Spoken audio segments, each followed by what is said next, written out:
Okay, hello everybody. Yeah, this one's going to be a bit different.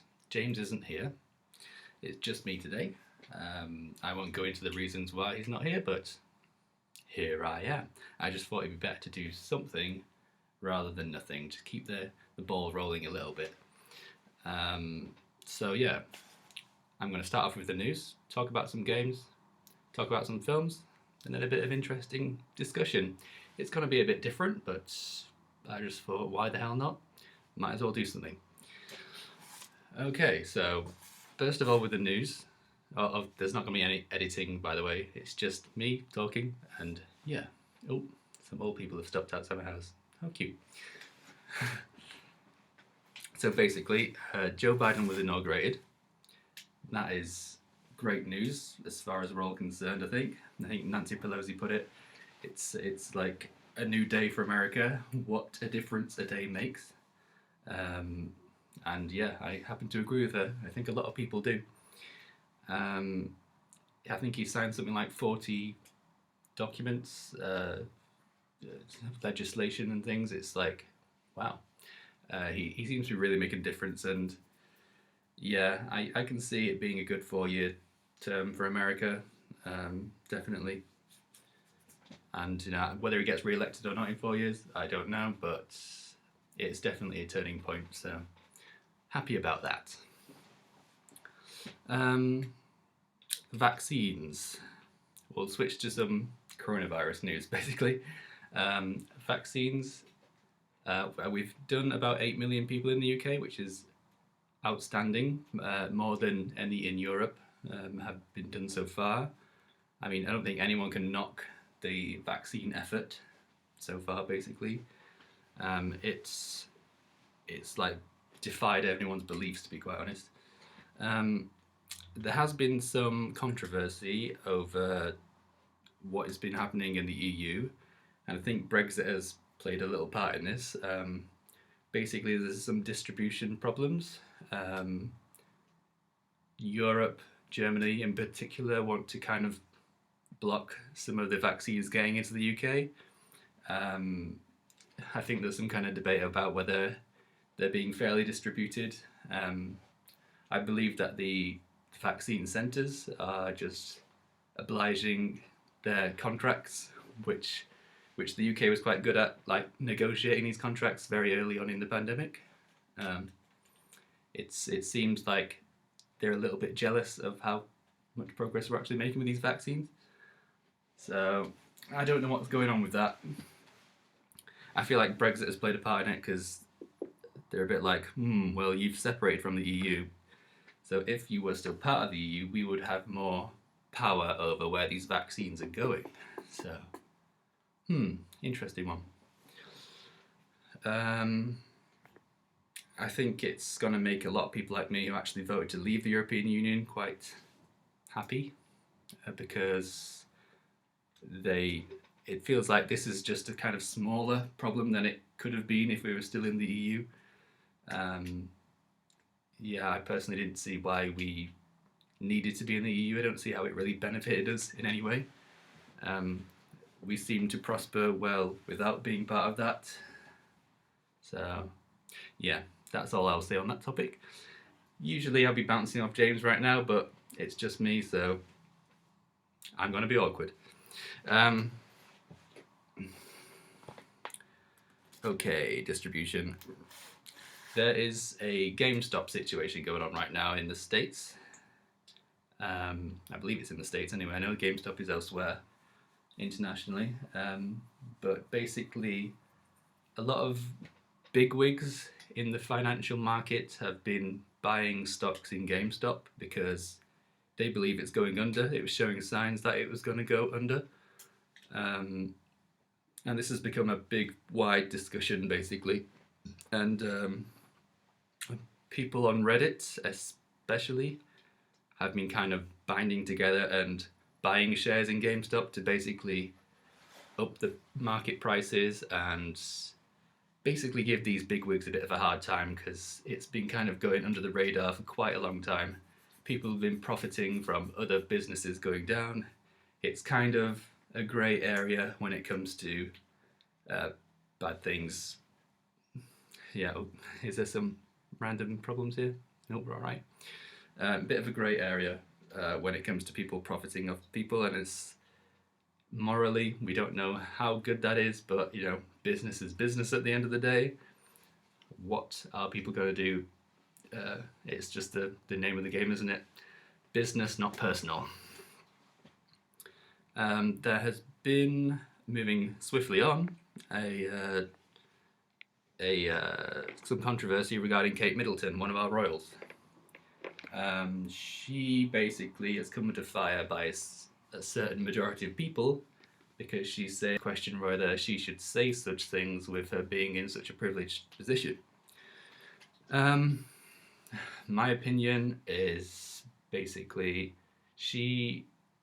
just because she's in a privileged position does not mean she doesn't have the right to feel those things. Like, we're all human at the end of the day. We all are going through some kind of sacrifice.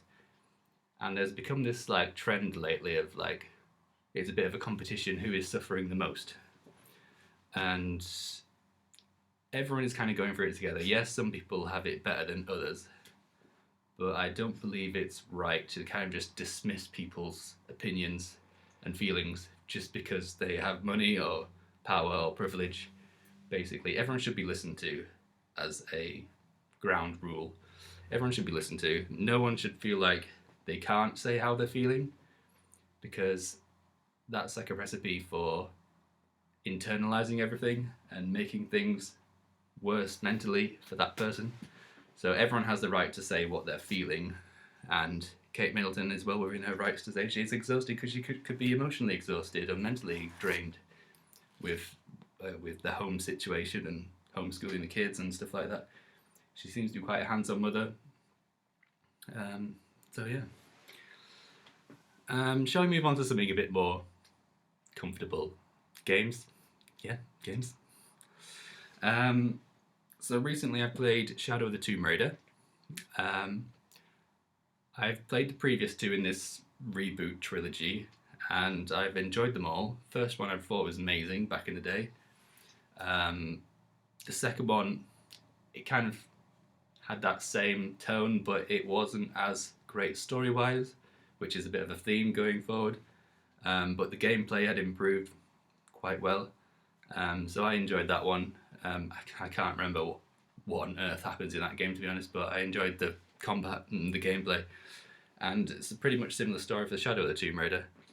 I thought the gameplay was actually really good, and the performance of 60 frames per second and good resolution and things, it's just felt so good to play it. It was buttery smooth. It wasn't too challenging and too difficult. Like, sometimes these games can be like a bit of a slog to get through, like chuck about 20,000 enemies at you and you kind of have to kill them all, and it's like, I just want to get through this section. But I'm quite happy with the fact it felt right, not too easy, not too difficult. Yeah, and it's just the climbing mechanics and everything. It felt like a good adventure when you're actually playing it. Cutscenes and the story, not great, but you know, what can you do? I suppose it's one of those. It like people are like, oh, it's copied Uncharted, but you know, Uncharted was probably based off the original Tomb Raider. So which came first, the chicken or the egg? You know. So yeah, I think Uncharted does the story better. Tomb Raider does the gameplay a bit better. I feel like that's the last one of that reboot trilogy of Tomb Raiders. I mean, hopefully there's some more. I think there's some rumours going around that there's going to be more, so hopefully we see some more Tomb Raider and Lara in the future. I just started playing Final Fantasy 15. It's part of the PS Plus collection, basically. For anyone who doesn't know, if you get a PS5, you get access to the PS Plus collection, which means that you get a ton of PS4 games, including God of War, Days Gone, Final Fantasy, etc. A lot of the A-list games for free, as long as you are a PS Plus member. And you get to just play those. I've been working through them myself, been very happy with them. Played Days Gone, played God of War. They were just great. I can't really complain about those. Yeah, so Final Fantasy 15. I'm enjoying it so far. I've only played about an hour and a half, but it seems like a good kind of RPG game. I mean, it's not usually. I've never played any Final Fantasy games before, so it's not usually my cup of tea. But I feel like this one, I'm going to try and get into it as much as I can. I know people are recommending watching the Kingsglaive film, I believe it is, before playing this, and I wanted to kind of go in blind because it's kind of a Final Fantasy for first timers. That's what it comes up with at the start. And I was like, okay, so I will be a first timer. I will go in blind. Um, and yeah, so I'll probably watch that film after I've played it, or maybe if I get it in the middle and get a bit bored, I'll watch it, reinvigorate some interest into it. Um,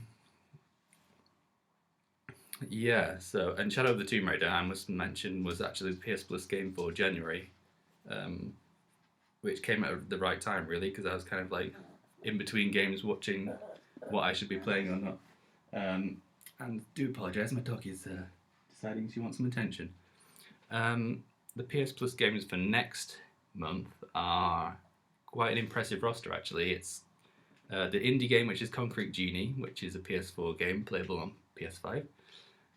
Control, which the Ultimate Edition, I should add, it's basically a PS4 game, but it's getting a PS5 Enhanced Edition, which is brand new. I think it only comes out on the same day, unless it's come out very recently. I'm not too sure, but it's a very recent kind of edition, and I'm so glad that we're getting the PS5 version as well for free with a PS Plus membership.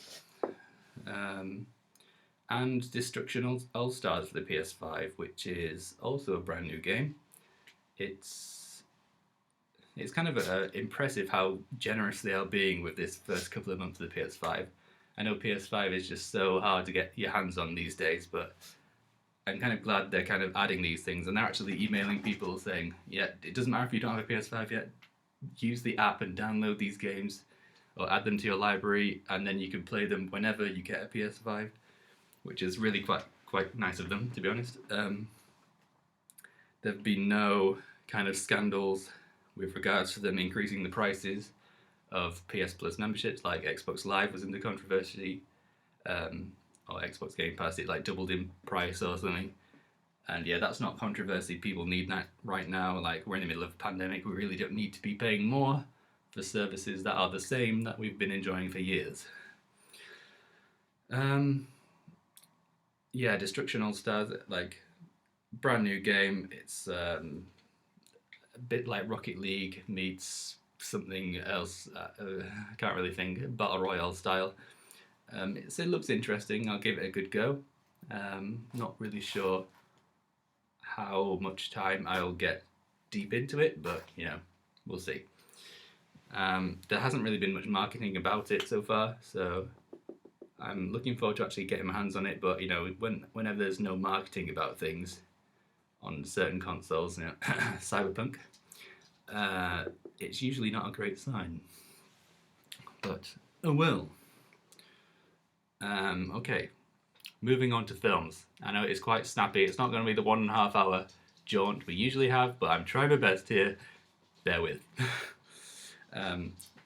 There was a film that came up on Netflix, which I have seen before. It was only recently added to Netflix. It's Happy Death Day to You. For some reason, I just love these films. I adore them. It's kind of like comedy, horror-esque, scientific kind of thing. It's a really enjoyable film. Definitely a popcorn flick. It's not one you want to think too much about. But I think that's what we all need right now. Just something you can watch and not think. Just turn that brain off. Lose all the problems of the real world. Get into this film. Have a laugh. And yeah, just enjoy it, because that's what I did. I've seen this before. I very rarely watch films more than once, but I just wanted to watch this one again. And yeah, and the soundtrack by Ben McCreary. Can't complain about that either. So, totally not why I watched it again. I've been continuing watching a series called Dark on Netflix. It's a German series, like Lost meets Stranger Things, it's been called. I can definitely see those references. There's lots of kind of 80s style to it, and horror elements. It feels a bit slower right now. There's not kind of action-packed episodes. It's kind of more psychological, and the whole setting is probably the forefront of the series. But I'm enjoying it so far. Definitely watch it with the subtitles in its original language, German. I feel like it just adds something to it. I've always been one to watch things that aren't dubbed because I just feel it takes away from the experience. It doesn't feel as authentic. So yeah. Was something that might surprise a few people. I've never watched How I Met Your Mother. A friend recommended I watch it, and I decided to give it a go. And I was like, why haven't I watched this before? It's pretty good. So yeah, I've been watching some episodes of that in the downtime, and it has been pretty good. Yeah, it's quite a light section on films today because I haven't really watched that many, and TV shows, but I thought I'd focus more on the games. Lockdown, hey, tough decisions. I think this is going to be an interesting one because the interesting things section is supposed to be a kind of bouncing of ideas and like kind of debate, but not really. So this is going to be interesting. I'm going to bring up relationships. Cheating in relationships is at the end. It's not something I have a great deal of experience in, but I'm happy to give my opinions on it anyway. Cheating is one of those things. It's really dependent on the situation, to be honest. If you've been married for 50 years and you find out someone's been cheating, that's going to be a different kind of pain than if you've just met someone and that you find out they're cheating. There's not going to be that emotional tie in such a short space of time. So it very much depends on the situation. But I mean, I'll just forefront by saying cheating is never something I'd advocate. It's a very bad thing for relationships and shouldn't happen. There's no excuse for it, basically. But yeah, so cheating, I'd feel like if it felt like that person was genuinely sorry and you've been together for a long time, you had shown your commitment to each other, they make this mistake for one night, let's just say, I'd feel like that would be something, I mean, it's hard to say, but it'd be something I'd be open to maybe forgiving if it was just a one mistake kind of thing. If it was something that'd been going on for a while, then that would be a different situation with the whole kind of secrecy aspect of it and it feeling like betrayal and lies, and that'll become very toxic. And it kind of gets to the stage where one kink can be repaired, but a whole kind of block of damage cannot be really repaired without contorting and changing things. So yeah, it kind of gets to the point where it's beyond repair if it goes on for too long. This would be way more interesting if James was here. Don't ask me why, it just would. But yeah, so if you just got into a new relationship and you find out your partner is cheating, I feel like in this day and age it's probably so common that this generation just seems to be quite shallow when it comes to these things, like the whole Tinder thing, you can swipe left, swipe right all day. Yeah, part of me wishes we just went back to the 1950s. We went out dancing, you had so many limited options of finding someone, and people, when they got together, they stayed together. There wasn't any temptation of apps where you can find different people. There wasn't just the open aspect of just being able to look on the internet for whatever you want to find. It felt like people were more committed, which is an interesting one. Maybe they weren't. I wasn't alive in that time, much to people's disbelief. But yeah, I'm not really sure what else to say, to be honest. This is something different for me. Yeah, I don't know whether to bring this to an end shortly, but I've been going 20 minutes. I hope it's been somewhat something to put a stopgap between real podcasts I'll probably call this Mind of Madness Snapshot series. If it's just going to be me, or it could just be James, or it's just something to carry on the legacy, really. It just felt like a good thing to do at this time, and it keeps my brain occupied thinking about what I'm going to talk about on a podcast. And yeah, if no one watches this, so be it. But it feels good for me. So anyway, I hope you enjoyed, and I will probably catch you in another 2 weeks. So enjoy, everyone. Have a good day.